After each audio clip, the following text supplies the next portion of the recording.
Dr. Michael Greger is with us. He's a physician, New York Times best-selling author, and is internationally recognized professional speaker on a number of important public health issues.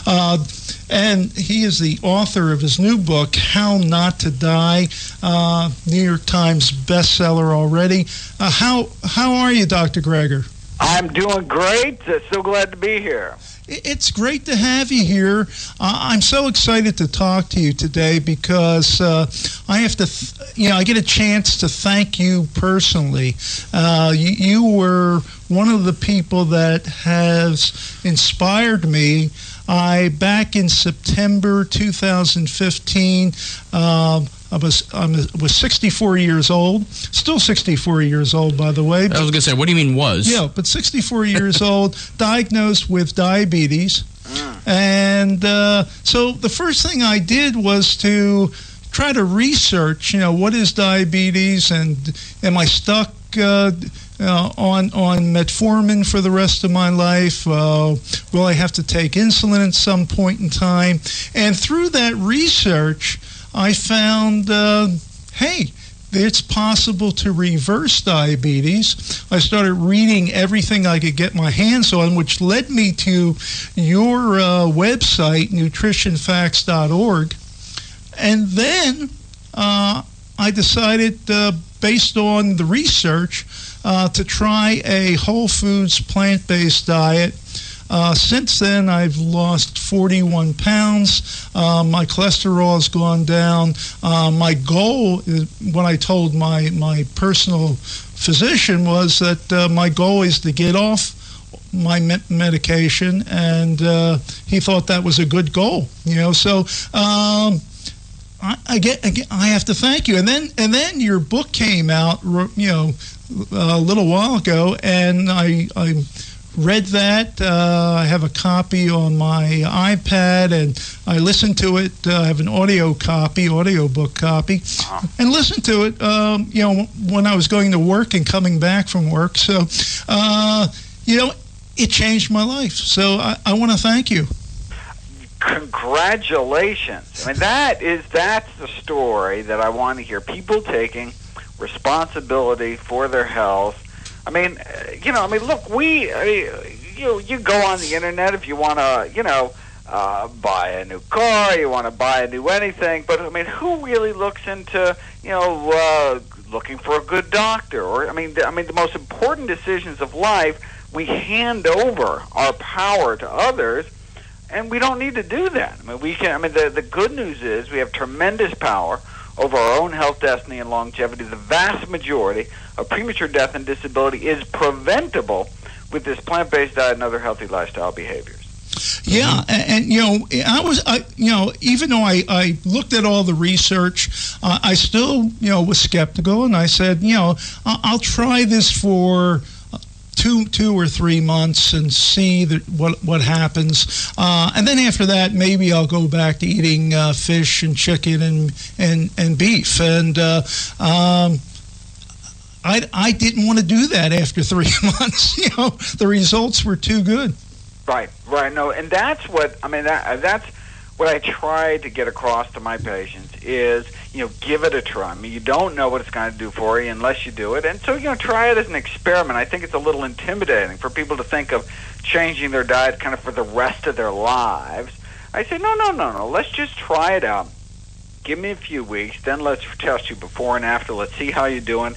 And oftentimes, people, feel they're sleeping better, they have better energy, their digestion's better. They're just, they feel better. And that's what, and I can show them all the lab values, and I can wean them off their drugs, and but just their how they're feeling can often give that motivation to continue, and then they'll be able to reap the long-term benefits because of the short-term beneficial effects.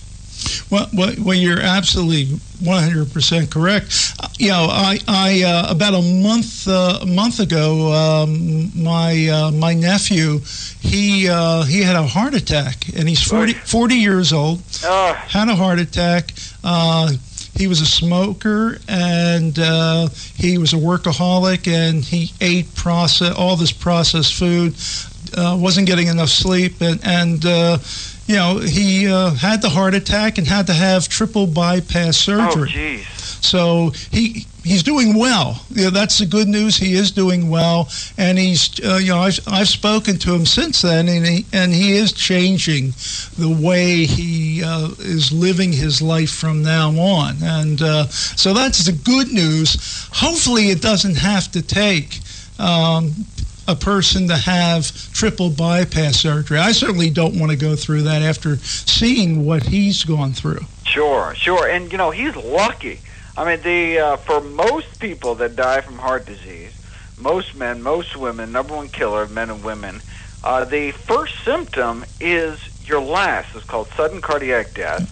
And so, we think of heart disease as, someone has some chest pain, it gets worse and worse, and then something. No.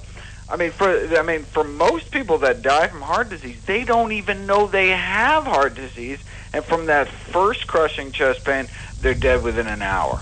And so then there's no opportunity to reverse their disease because it's too late. That's why an ounce of prevention is way more than a pound of cure, because there is no cure for dead. Mm-hmm. Well, you say in your book, Chapter 1, how not to die from heart disease, and you say heart disease kills more Americans annually than have in all of our past wars. So I think that is interesting. That it is one of the leading causes of death in this country. The leading cause of death, and it need not occur. I mean, that's the true tragedy, is that heart disease is preventable, treatable, reversible. We've known this since summer of 1990 when Dr. Dean Ornish published his Lifestyle Heart Trial showing that this disease could be reversed. Drugs, arteries opening up without drugs, without surgery, just with a plant-based diet, not healthy lifestyle behavior. So since that date, no one else should have died. Yet hundreds of thousands continue to die because this information just hasn't gotten out there. And so, I kind of made it my life's mission to get this kind of life-changing, life-saving information out there, even though there's no corporate budget driving its promotion. We hear about the new drugs, we hear about the new surgical techniques because they put out press releases. There's money to put ads on TV for the latest drugs. You're never going to see an ad on TV for broccoli because there's just not enough money to be made. But we ourselves and our families can profit even if the industry doesn't. Not only that, I think the medical industry, when I went back to my doctor and said, this is my goal, I want to get off of medication, and this is what I'm doing. I lost some pounds, and he thought that was great. When I said how he asked me how I'm doing it, and I told him the plant-based diet, and he said, gee, that's really hard, isn't it? I don't think I can do that. I don't think I can tell my patients to do that. So, and I think, do you think that most doctors have that frame of reference? No, they really do. So there's there's basically doctors fall into two camps. One is the camp that's just never heard any of this. There's just a severe nutrition deficiency in education when it comes to medical school. And so, some doctors just aren't aware. They never taught it. And the other half, they are aware of this information. They do know that the vast majority of premature death and disability is preventable, but don't feel like their patients would ever do it. So they don't even bring it up. And that's the tragedy. It's this kind of patronizing attitude that, my patients will never do it, so I'm not even going to tell them. I'm not even going to give this to them as an option. And look, some people may not change. They would rather go to surgery, and look, that's fine. If people want to smoke, it's their body, it's their choice, but they should do so becoming aware of the predictable consequences of their actions, and they should be told of all their available options. And unfortunately, that's where doctors are failing patients. They're not saying, okay, well, here's a drug we can give you and take every day for the rest of your life to lower your cholesterol, and this is the chances it'll give you benefit. Whereas here's this other option where you don't have to take drugs, but you have to put some effort. You got to eat differently, and here's how you do it. But here's the benefits. We can actually reverse your disease, not just slow down the progression of your disease. I mean, and that's, and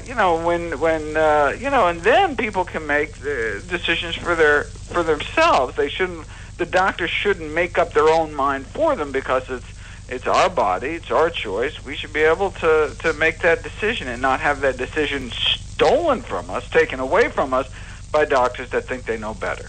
Yeah, and I agree with that. I think someone that's not ready to make that change is never going to change. You have to be ready to make it. For me, it was the fact that I was tired of being overweight. I was tired of being sick, and I got to a point where I said, I don't want to have diabetes. I don't want to have heart disease, and I'm going to do something about it. When I looked at the research, it's I'm a bright guy, so I said, this is very clear. There's no vague area. The evidence is overwhelmingly in favor of eating plants. That to me, there's no gray area in my mind.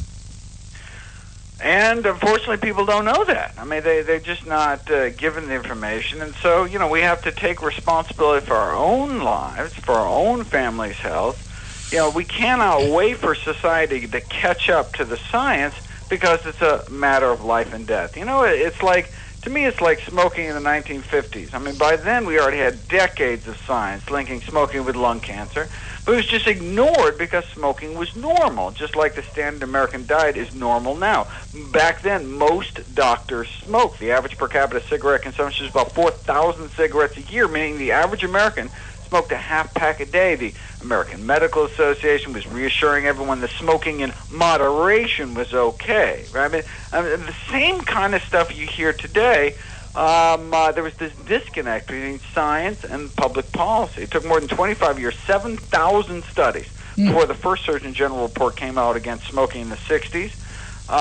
7,000. You'd think maybe after the first 6,000 they could have given people a little heads up or something. But that's where we are today. We have this overwhelming evidence, but society has yet to catch up to the science.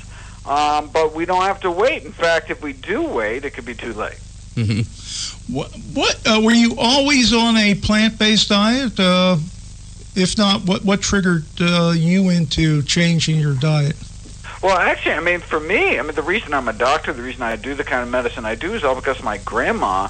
Actually, I was just a kid when the doctor sent my grandma home in a wheelchair to die. She was diagnosed with end-stage heart disease. She already had so many bypass operations that the surgeons basically ran out of plumbing. So confined to wheelchair, crushing chest pain. Her doctor said there's nothing more they could do, and so her life was essentially over age 65. But then she heard about this guy, Nathan Pritikin, this early lifestyle medicine pioneer, and became one of his early success stories. She's even featured in Pritikin's biography. It talks about Frances Greger. That was my grandma. It was like a living program, put you on a plant-based diet and start you on exercise. They wheeled her in, and she walked out. Within a few weeks, she was walking 10 miles a day, went on to live another 31 years till age 96. Wow. To continue to enjoy her 6 grandkids. So her miraculous recovery not only granted her enough healthy years to see one of those grandkids pursue a career in medicine, but watch him graduate from medical school. So it's really all thanks to her. So it's really it was kind of a personal story within our family that turned me on to this kind of eating and this kind of career. Well, we've talked about a little bit about heart disease. What other areas should we be concerned about not dying from? Well, the book, I just go through, so that's the first chapter, heart disease, because it's the number 1 killer. Then I have a chapter on number 2 killer, number 3 killer, go on down to 15. Talk about the role diet can play in preventing, arresting, reversing each of our 15 leading causes of death.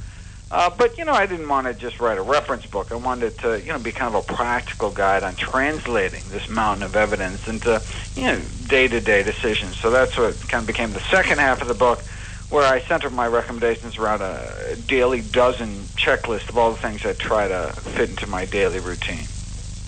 And the second half is very useful. For someone that is just starting out, you want to see how to use a plant-based diet in practice. You give all kinds of tips. You tell people what you're eating, what you do, recipes, and I think that's great. Well, yeah, that's something that I never really had an opportunity to do on the website. I mean, so on the website I got more than 1,000 videos, which is great, but it's a little overwhelming. And I, just try to stick to the science, and so I don't want to kind of let my own opinions seep in. I just really kind of reflect what's in the literature, but people do. People ask me, well, what do you eat for breakfast, and what do you eat on the road, and when you eat out, and how do you deal with social situations? And I mean, I just kind of, those questions keep coming up, but the website really wasn't a place for that, because the website is just about what's the latest research, and so the book really gave me the opportunity to not only compile all the most compelling evidence in one place, but offer that kind of more personal, kind of intimate side of like, all right, well, okay, I laid out the science, but how do I actually translate that science? I mean, how do I actually make it doable? What do I get in a grocery store? How do I prepare it? Meal planning, all that stuff, and basically, with a disclaimer, like, this is the way I do it. I'm not saying that it's going to work for you. I'm just saying this is the way I've done it. As long as you're eating, in this kind of fashion, I have this kind of traffic light system of categorizing different foods by their healthfulness. As long as you're eating these healthy foods, I don't care what recipes you use. I don't care, how you do it. But I just wanted to give people a sense of one way that they can accomplish it. Can we go through some of the myths that people have, or misconceptions that people have about the American diet and eating? Now I'll just throw out some things, and you can address them. I don't want to put you on the spot, but sure, no, anything. Be happy to go anywhere. All right, let's talk about one of the statements I hear all the time is that when I tell someone I'm on a plant-based diet is that well, you need protein and you need beef, chicken, fish for protein. Right, and there's a number of ways you can answer that. You can be like, well, wait a second, where did my steak get their protein? I mean, right? If you think about it, the cows aren't out there eating chicken. Mm-hmm. You think of the biggest, strongest animals on the planet, like the gorillas and the rhinoceros and the elephants. I mean, they built all their muscle with plants. I mean, that's where all essential amino acids come from in the first place. Plants and bacteria, basically, and then the animals eat them, and then we eat the animals. But we can kind of cut out the middle chicken there, and go straight to the source by getting our protein from plant food. So on average, those that eat plant-based diets, either vegetarian or vegan, get about 70% more protein than the recommended daily allowance. So we're all getting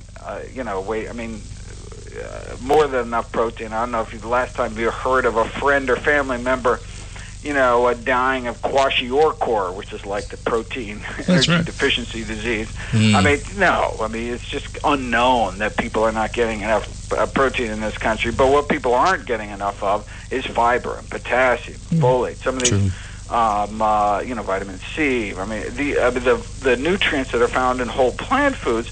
I mean, and so have you heard of anyone ever getting, diabetes or high blood pressure, dying of heart disease or cancer? I mean, these are the diseases tied to the, these diseases of dietary excess saturated fat and cholesterol and trans fats and sodium.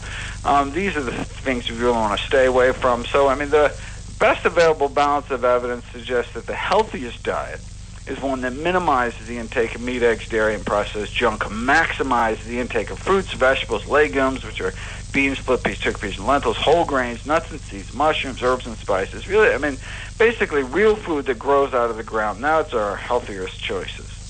This is one misconception that even I had for a number of years, and that is, eggs are the most perfect food in the world for you. You should eat, 2 to 3 eggs a day. good protein, and it's a perfect food. Yeah, that's what the American Egg Board wants you to think. I mean, just like, look, the dairy industry has been very successful in terms of getting their promotional materials into schools, and telling kids we all have to drink milk every day, which just, of course, makes no sense biologically that we should be drinking milk after we wean. I mean, milk is for babies by definition, and then to drink milk of another species it's totally unnatural. We shouldn't be surprised at these adverse health effects. I mean, Mother Nature designed, cow's milk to put a couple 100 pounds on a baby calf within a few months. I mean, and the lifetime exposure of these kind of growth factors in milk could explain the connections between dairy and, certain cancers like prostate cancer, ovarian cancer. Eggs are the number one source of dietary cholesterol, the little cholesterol bombs. Now, the effect of dietary cholesterol on our blood cholesterol isn't as bad as saturated fat. The lower the dietary cholesterol consumption, the better. The lower saturated fat, the less trans fat. That'll all bring down our LDL, or bad cholesterol, basically the number one conventional risk factor for our number one killer. And so ideally we should get our total cholesterol under about 150, our LDL, or bad cholesterol, under 70 or so. And the only way to really do that is you got to eat extraordinary healthy. I mean, you really have to eat a diet just centered, packed with these good, whole, healthy plant foods. I can eat anything I want as long as I exercise. Well, you can maintain your. You could maintain your weight if you exercise enough, if you spend enough calories. But the goal is not to fit into a skinnier casket. The goal is what we can eat to maximize health and longevity. There's the famous case of Jim Fixx, who was this big kind of fitness guru. He kind of popularized jogging in the U.S., and he dropped dead at a young age. In fact, I think while he was jogging, and he was like this, big fitness guy. And the problem is, you can be as fit as you want on the outside. That's what's happening inside. And so if you're eating a standard American diet, you're going to clog up your arteries, and those are the leading killers. Stroke, heart disease is the same disease. It's hardening of the arteries in your brain or in your heart. Exercise has wonderful benefits. Helps people sleep. It helps manage their stress. Improves your immunity. So absolutely we need to exercise. But the number one cause of death and the number one cause of disability, according to the Global Burden of Disease Study, the biggest study on risk factors in America ever done it was funded by the Bill and Melinda Gates Foundation. So diet, number one killer, number one cause of disability. Inactivity, I think, falls down around number 4. And so look, not exercising is a leading killer, but nothing compared to diet.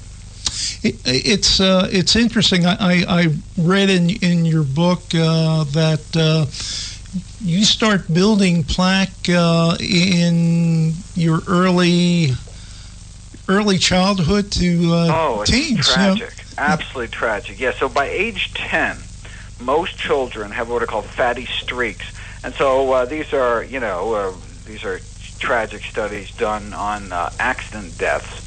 They had thousands of autopsies of young people from both birth all the way up to about age 20, and they did autopsies to see what was happening in the arteries, and over 90% of kids by age 10 eating the standard American diet have these first stages of atherosclerosis, number one killer, in their arteries by age 10.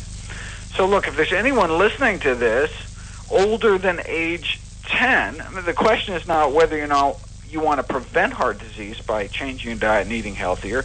The question is whether you want to reverse the heart disease you already have. In fact, I just had a video go up recently called "Heart Disease Begins in the Womb," and it found that they did autopsy studies of stillborn infants and found that they found these little tiny plaques in the arteries, the coronary arteries of basically fetuses based on their mother's cholesterol levels. So it may even start before we're even born, this disease process. that's why we really got to clean up our diets as early as possible so we don't die of the number one killer. Absolutely. Well, you're talking to people in the land of the cheesesteak, so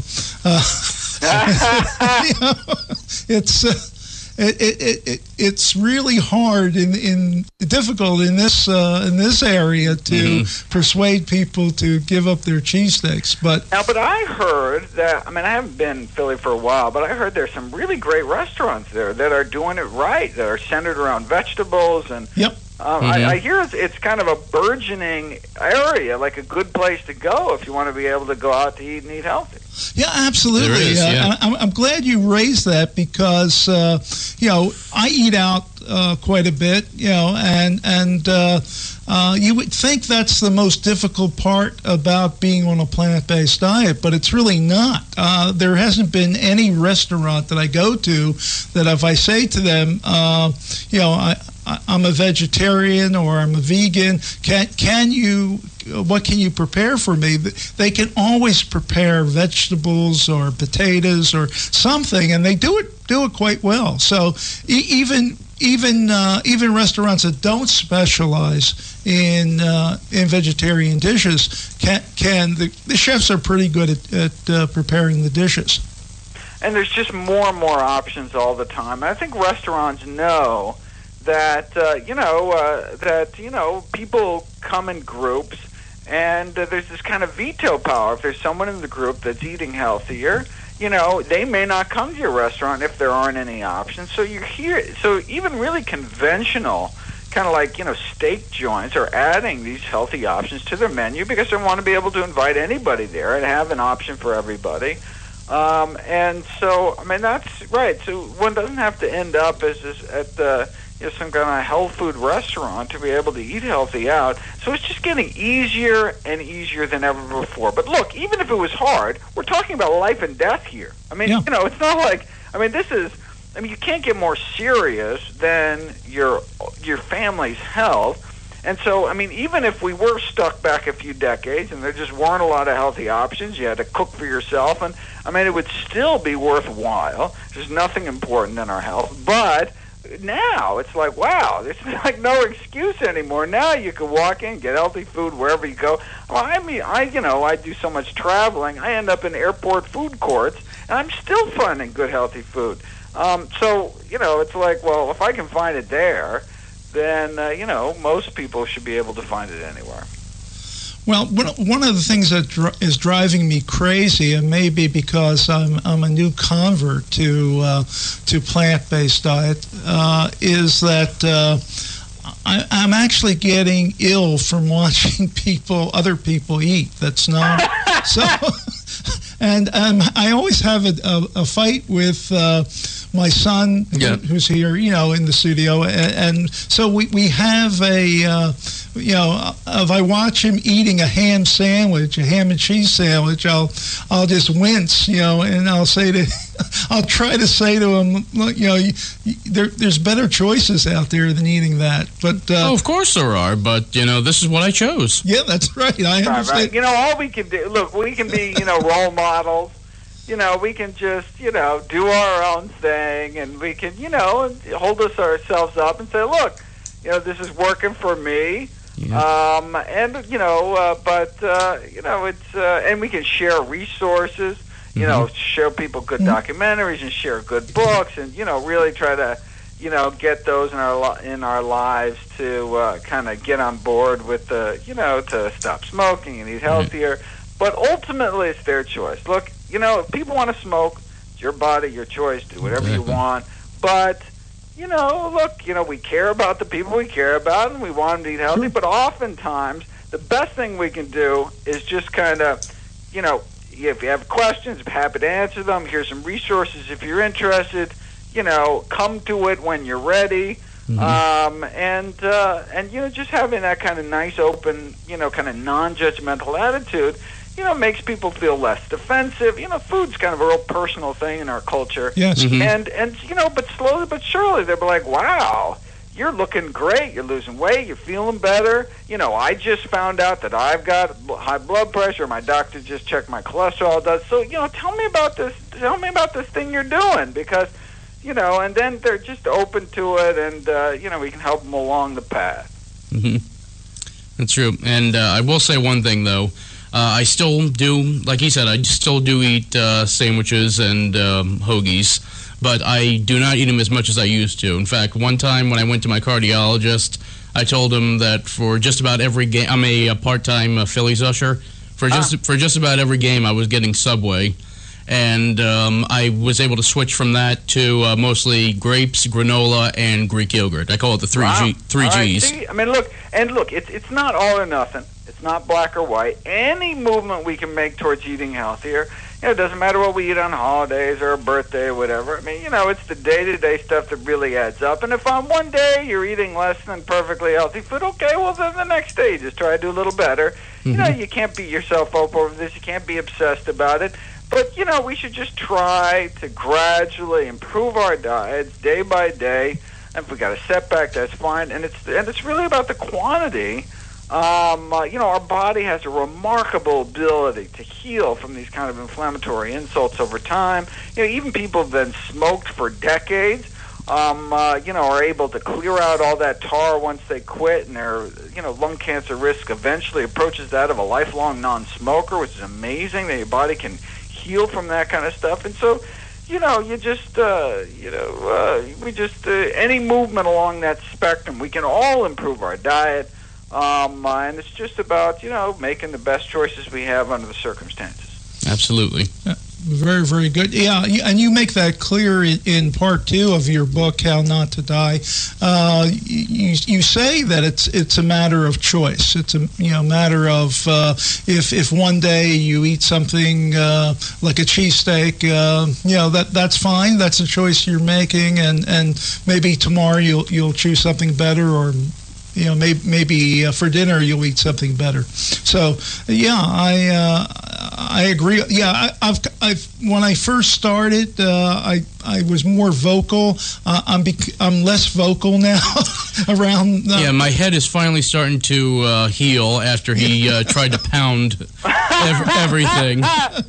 everything into me at once. Yeah. That's a very common kind of, you get kind of zealous about it, Exactly. No, because you're so excited about, look, I feel so much better. This is great. I didn't know about this stuff. Yes. But, sometimes it could go a little bit, we can be just a little too in people's face about it. But, we all come back to balance, and then, Absolutely. Mm-hmm. Absolutely. And they, and you find out, look, other people got lots of stuff that they need, that you need to learn from them, too, and so it could be this kind of shared path. That's right. What do you recommend for someone who has Crohn's disease, who maybe can't eat a full plant-based diet because of their digestive system? Well, I mean, the most powerful intervention to date, published in the medical literature, in terms of keeping Crohn's patients in remission, is actually a plant-based diet. Now, obviously, you need to worry about, depending on your bowel health, you have to worry about small bowel obstruction. And so, you're sitting down to a big plate of kale is not the the best. No. I mean, you either chew really well, make a green smoothie, or cut down a little bit on the bulk there. But look, if you're not dealing with any kind of obstructions or scarring issues or active inflammation, it's the eating healthier, eating this anti-inflammatory plant-based diet is really the best. Actually, been shown to work better than the current medications we have out there. And so they showed this Japanese research team showed 90% remission rate with putting people on a plant-based diet, randomized. After 2 years, 90% retained remission 2 years. We haven't had anything that worked that well. And unfortunately, it was just that one study, has not been replicated to date. But the benefit of plant-based diet is really no side effect. I mean, really no downside. So certainly for people with any kind of inflammatory bowel disease, ulcerative colitis, is another example. Eating healthier to kind of bolster our good gut bacteria that live off of the fiber we eat would go a long way towards kind of tamping down some of that inflammation. As long as they can tolerate, if you find a food that you can't tolerate, obviously don't eat that food. Right. And in an active flare, sometimes we have to put people on basically clear diets, clear liquids. Mm-hmm. Well, so basically no food at all. Mm-hmm.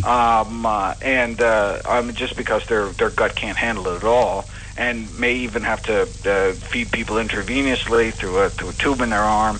But once that flare is over, in terms of preventing the next flare, that's where a healthy diet can kick in. And beans, my daughter was a vegetarian and still is a vegetarian. But she never had beans in her diet, it's not that she doesn't like beans. She just never added it to her diet. We got to get those beans. Yeah, those are the plant protein superstars. So any legumes doesn't have to be just beans itself, but split peas, so like chickpeas, lentils, so hummus, pea soup, any of the bean dips. I mash some beans on a toasted corn tortilla with a little salsa on top for like a quick little meal, something like that. But definitely we should all try to get beans into our daily diet. In fact, the American Institute for Cancer Research suggests we should try to shoot for 3 servings a day. So that's like beans with every meal. Well, here's a good one. I told Lee, because Lee always makes fun of me for having coffee every day, even on hot days. But it says in here, coffee can reduce the liver inflammation. But how much do you recommend intake?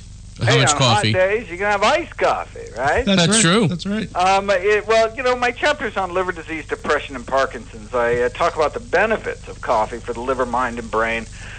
Coffee drinkers live longer on average than non-coffee drinkers, lower cancer rates overall, but coffee can worsen acid reflux disease. So if you have acid reflux disease or osteoporosis or glaucoma or urinary incontinence, these are some of the conditions that coffee may actually worsen. Bottom line, I don't recommend drinking coffee, not because it's not healthy, but because for every cup of coffee, it's a lost opportunity to drink something even healthier, a cup of green tea. That's where my preference would be.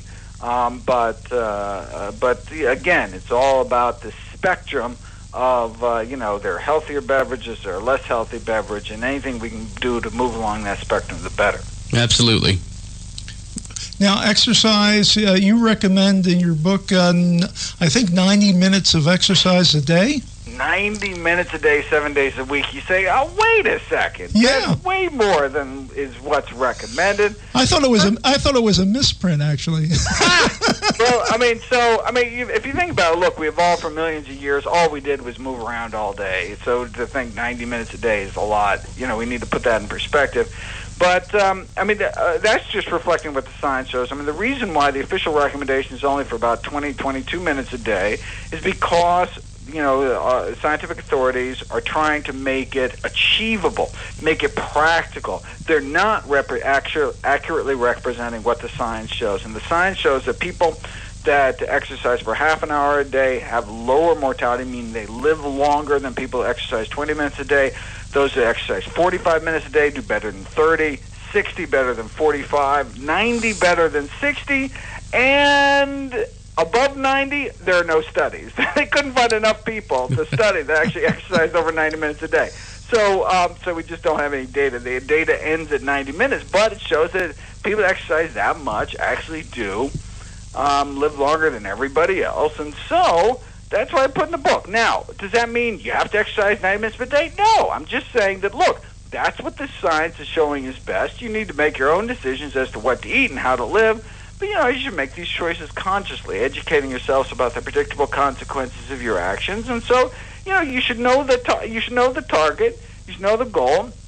Doesn't mean you have to achieve it. But, you should know that, look, the best available science says is the kind of more we can squeeze in the better. And so, hopefully that'll motivate people to, get a pedometer or something, just to monitor their steps and just try to up their game a little bit. Indeed. And you move all the time, that when you're working and when you're watching TV. I'm on a treadmill as we speak. That's I didn't want to embarrass you and ask you that question, just in case you weren't doing that. But always. In fact, sometimes I'm afraid it's going to make noise in the background for interviews. But so I walk about 17 miles a day. I mean, I just have a treadmill desk. It's really slow. It's like 2 miles an hour, but it just keeps me moving. And if that doesn't work for you, a standing desk helps. Or if you do have to sit all day, taking frequent breaks is a good idea. Beyond just not getting enough exercise, inactivity, it turns out, is not good for us. And so sitting 6 or more hours a day, even if then after work you go out to the gym and, do a good workout, there's still an increased mortality in those that sit 6 or more hours a day. And so it's important to take breaks, even if you just kind of run up and down the stairs every hour. At work, just to kind of keep your blood flowing, is beneficial. Since the publication of your book, have you uncovered any new research that you would like to talk about today? All the time. No, and in fact, I keep bugging the publisher saying, can we sneak this in? Can we, but the problem is it changes the page numbers and it screws up the index, and, Yeah. And so they're very resistant. So it's like, all right, I'll put it in the sequel, but, the next one's not going to come out. And the thing is, there's new research all the time. That's why I encourage people, if people, don't know my work online and just read the book, like the book, my work is really, my work is primarily online at nutritionfacts.org. That's where I have more than 1,000 videos, every aspect of healthy eating. It's a great website, and it's free. It's free. New videos and articles every day, and so every day I'm putting up new stuff. And so if you want to know the latest, then you really got to go there. You just can't in printed form. It just has a kind of an built-in limitation, and they can't keep things updated. And so, anytime there's anything new, it'll always go up on the site. And you can, and everything's free. There's no ads, no corporate sponsorship, strictly non-commercial, not selling anything. Just put everything up as kind of a public service. And so you can subscribe and just get emails for, anytime a new video on any particular topic you're interested in pops up. Encourage people to check it out.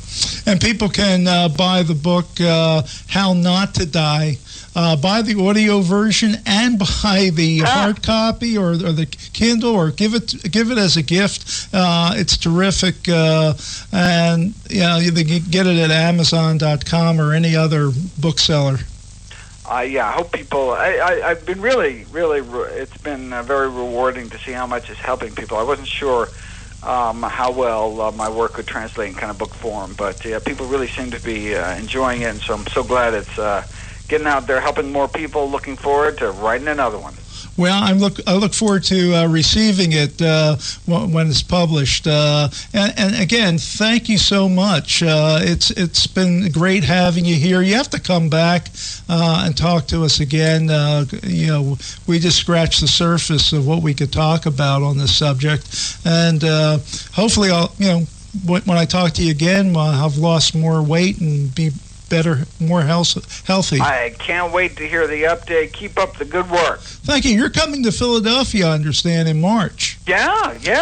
So I'll be in the neighborhood. So, right. You have to tell me your favorite places to eat. I will. You bet. I will. There's a lot of great restaurants. Great. Very good. I'll drop you a line on that. I'd love that. And hopefully we can come out and see you as well. That'd be great. Yeah. Let's do it. You're going to be at Penn, I think. I believe so, yeah. Yeah, so very good. Look forward to seeing you there. Great. All right. Well, you have a great weekend. I appreciate it. You too. Thank you. Thank you. Dr. Greger.